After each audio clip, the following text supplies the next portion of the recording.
So what are we playing today? Mexican train. Okay. It's like dominoes.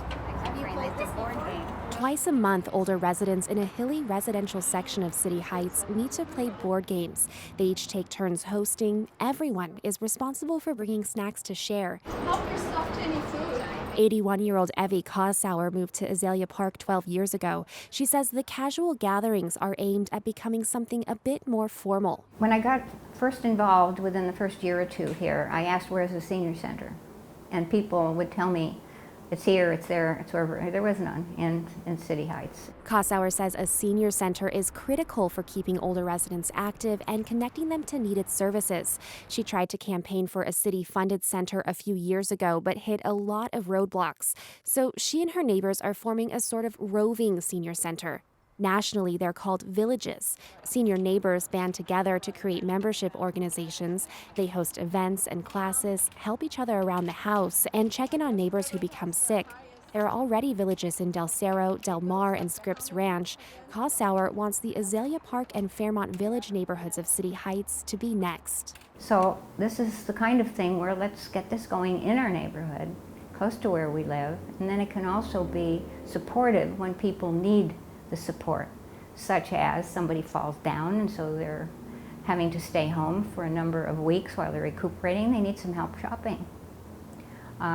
People who are still traveling, it's nice to be able to get a ride to the airport. The group is in the early stages, but 78-year-old Agnes Conrad says she already sees the value of working together.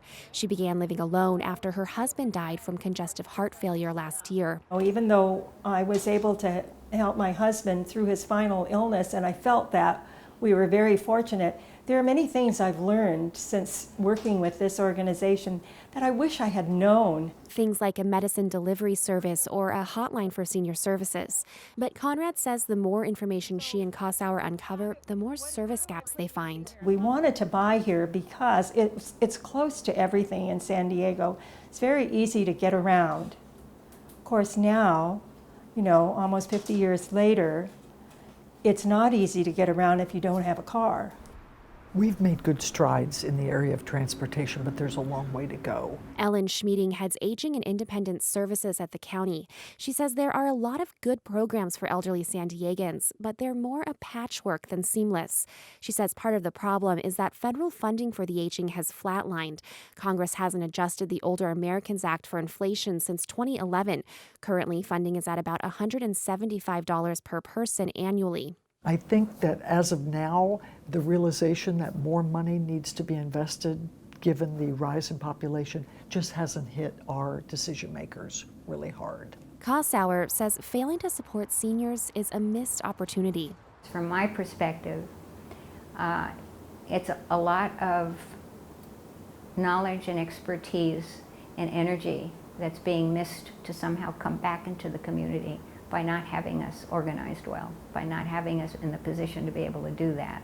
It's kind of always been easy, Once you get out of the workforce, you're no longer an important citizen anymore. And that's just not true, because we age well for a long time, many of us do.